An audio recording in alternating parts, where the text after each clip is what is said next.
Welcome everyone. दोस्तों, किसी ने कहा है कि कभी भी अपना डॉक्टर, अपना बार्बर और अपना टीचर बदलना नहीं चाहिए, वरना परिणाम खराब हो जाते हैं। तो अगर आपने वीडियो खोल लिया है ना, तो मेरे साथ अब से लेके एग्जाम तक जुड़े रहना। तो कुछ भी नहीं करना, बस वीडियो को आराम से देखते रहो। जो मैं कहूँ ना, जो मैं अब से लेके एग्जाम तक आपसे कहूँ करने को, मेरे साथ रिवाइज करते रहना। इधर उधर अपना माइंड मत लगाना, बस सुनते जाओ, करते जाओ और फिर देखना फाइनल एग्जाम में आपका क्या जबरदस्त रिजल्ट आता है। तो क्या आप तैयार हैं इंग्लिश में इस बार 80 में से 80 नंबर लाने के लिए?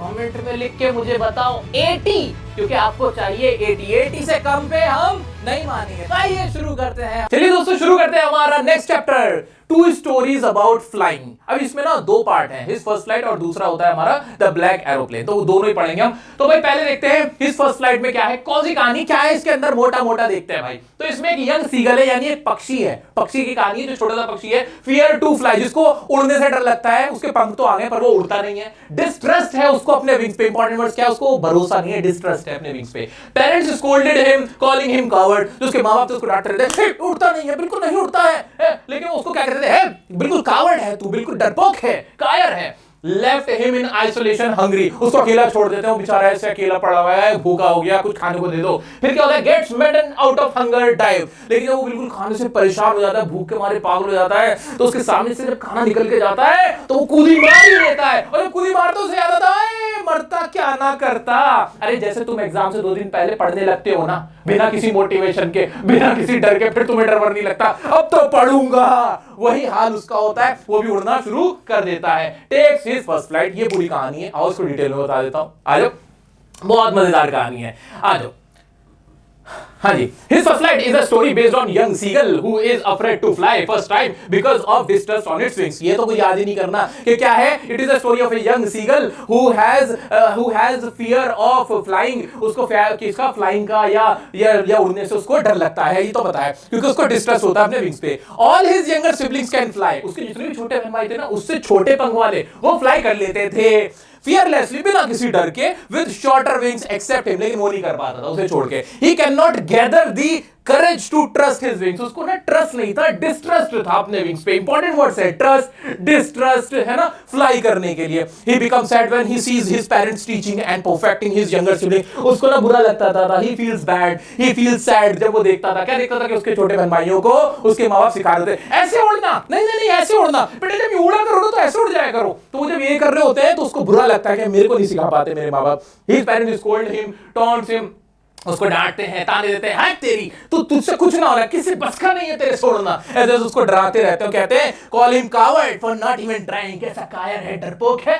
कोशिश भी नहीं करता। क्या मुंह दिखाएंगे हम हमारी पंछी जातियों को, पूरी सीगल जनजाति तेरे ऊपर थूकेगी, तेरे को बुरा कहेगी, है बिल्कुल ही निकम्मा है, कुछ नहीं करता है। आगे क्या हुआ, they threaten him to leave him alone and hungry. ये उसको कहते हैं अगर तू अब नहीं उड़ना, तुझे हम अकेला छोड़ देंगे यहीं पर चट्टान पे, फिर देखता रहियो, भूखा मर जाइए यहाँ पे। ऐसा वो करते भी हैं। फिर क्या होता है, the following day he is left in isolation on the brink of the ledge. चट्टान के किनारे पर उसको छोड़ देते हैं अकेला। उसके बाद क्या होता है, he tries to seek the attention of his family members। यो कूदता है, अरे मम्मा, हे मम्मा, अरे देखो मम्मा, कूदता है कि किसी तरह कोई मुझे देख ले, उनका अटेंशन सीख करने के लिए। Only his mother notices him। उसकी माँ देखती है, माँ का दिल रह नहीं जाता। माँ क्या करती है, he begs his mother to bring him some food। His mother picks a piece of fish and flies towards him but stops midway। उसकी माँ को तरस आ जाता है, एक फिश का पीस लेते हैं, मछली का टुकड़ा लेती है अपनी चोंच में, उसे उड़ती है, लेकिन फिर बीच में रुक जाती है। ये देख के वो पागल हो जाता है।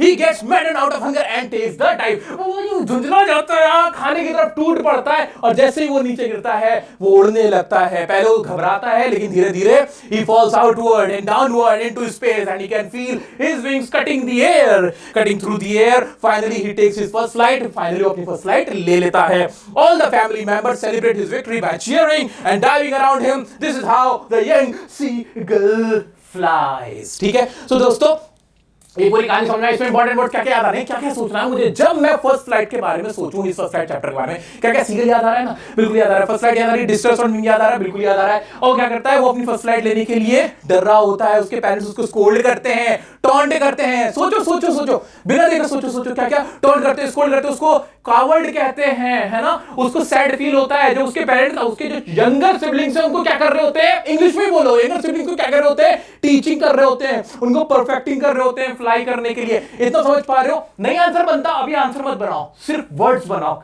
वर्ड्स को पिक करो, जो कीवर्ड्स हैं वो लाइंस, छोटी छोटी लाइंस पिक करो, बिना सोचे, बिना देखे हुए सोचो, है ना। अब वो विंग्स को क्या करने लगता है, फिर कटिंग करने लगता है। ये सारी आपको इंपॉर्टेंट वर्ड्स अभी रुको और अपनी जो नोटबुक है उसके अंदर वो वाले वर्ड्स अभी वीडियो को पॉज करके लिखो, जो भी तुम इसके रिलेटेड सोच पा रहे हो। लिखो मेरे बच्चा, मेरा दोस्त, लिखो तो सही, देखो कितना फायदा होगा इन वर्ड से तुम्हें। एक बार लिख दोगे ना, याद रह जाएंगे, पूरा चैप्टर याद हो जाएगा अपने आप। लिख दो ब्लैक एरोप्लेन। भाई ब्लैक एरोप्लेन में क्या है, इस कहानी में क्या है भाई? तो ये फ्रेडरिक फॉर्सिथ नाम का एक पायलट है, फ्लाई कर रहा है, कहां से, पेरिस से लंदन जहाज उड़ा रहा है। इसके दिमाग में क्या खुराफात आती है, सोचता जल्दी से जाके ना मैं ब्रेकफास्ट करूंगा अपनी फैमिली के साथ, जल्दी से बस घर पहुंचना है मुझे। इसके दिमाग में ये चल रहा होता है। इसको सामने क्या दिखाई देते हैं, sorry, dark cloud signifying storm, काले बादल दिखते हैं। ऐसे लग रहा होता है कि इसे पता होता है कि भाई तूफान में मैं फंस सकता हूं, लेकिन मानता नहीं। इसके दिमाग में ब्रेकफास्ट और फैमिली चल रही होती है।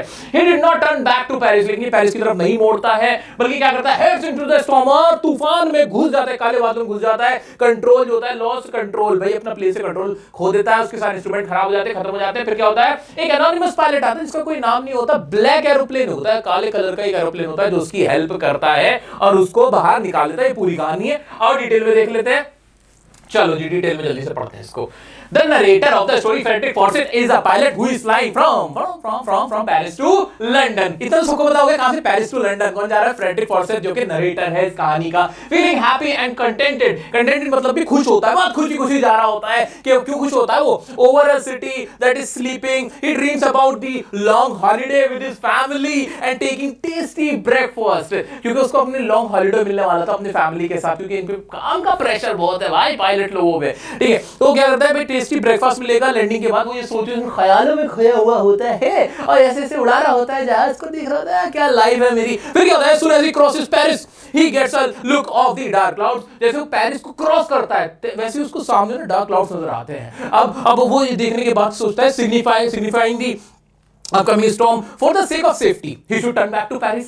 भाई और सही आदमी क्या करता है कि सामने तूफान है, काले बादल है, मोड़ लूंगी, ये मोड़ता नहीं है। लेकिन क्या करता है, as he doesn't have enough fuel to fly up or around them. अब काले बादल ऐसे हैं, इसके पास ऑप्शन था कि या तो ये ऊपर को निकाल देता, ये साइड को निकाल देता जहाज को, लेकिन इसके पास फ्यूल कम होता है, इतना फ्यूल होता नहीं कि ऊपर को निकाल दूं या साइड में को निकाल दूं, ऐसे करके तो फ्यूल खत्म हो जाता। ये ना लालची हो जाता है, ये प्लेन को ना घुसा देता है किसके अंदर, काले बादल में। हाँ भाई वही इसको अपनी फैमिली का चक्कर, भैया फैमिली का चक्कर, परिवार से मिलना है, long holiday. But he thinks otherwise to fulfil his dream of having breakfast, being with family and having breakfast. He risks the life of his passengers and heads straight into the storm. और वो सबकी जान को जोखिम में डाल के घुसा देता है इसके अंदर, इस storm के अंदर। Everything gets dark and all the instruments are stop working. भाई इंस्ट्रूमेंट वर्किंग करना बंद कर देते हैं, सब कुछ डार्क हो जाता है। He lost control of the plane, ये तो पता ही है हमें। When he lost all the hope, he sees another plane flying next to him. जैसे वो सारी उम्मीद छोड़ देता है, मर गया अब तो, आ रहा हूँ भगवान, मैं आ रहा हूँ। तभी ये दूसरा प्लेन वाला आता है, उसको कहता है इधर से इशारा करता है, चल मेरे साथ साथ चल। और वो ब्लैक एरोप्लेन का जो एनोनिमस पायलट है वो उसको गाइड करता है, क्या करता है, गाइड करता है, important word. Them out of the storm and disappears after landing. The pilot ask about the other plane. जैसे वो लैंड करता है, जाता है, कहां है वो जिसने मेरी जान बचाई, वो पायलट कहां है? वो डेस्क के पास जाता है जहां उसको मैडम क्या कहती है, shock to know that there was no other pilot in the sky, there is no other flight in the sky except his. वहां कोई पायलट था ही नहीं, कोई प्लेन आज तो उड़ ही नहीं रहा था, बस यही था। ये पूरी कहानी है। अब इंपॉर्टेंट वर्ड इस चैप्टर से रिलेटेड जैसे सोचोगे तो क्या क्या याद आएंगे, क्या क्या याद आएंगे? फ्रेडरिक फॉर्सिथ था, वो कहां से फ्लाई कर रहा था, पेरिस टू लंदन फ्लाई कर रहा था। एक डार्क क्लाउड आया जो कि सिग्निफाई कर रहा था अपकमिंग स्टॉर्म का।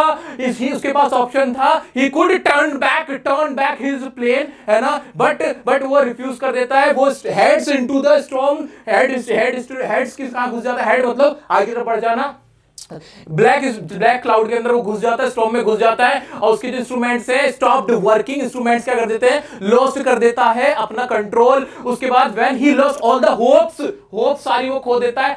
एट दैट टाइम एक anonymous pilot of a black aeroplane guided him out of the storm, है ना। ये तो पूरी कहानी। क्या ये लाइन, ये वर्ड्स, क्या आप भी मेरी तरह ऐसे रिवाइंड कर पा रहे हो? अभी पॉज करके वीडियो अपनी नोटबुक में लिखो, जो भी आपको इससे याद हो पा रहा है, जितने भी वर्ड्स याद रह रहे हैं, जो भी लाइन सारी माइंड में, ऐसे ही सिलसिलेवार तरीके से लिखते चले जाओ, याद हो जाएगा मेरे दोस्तों।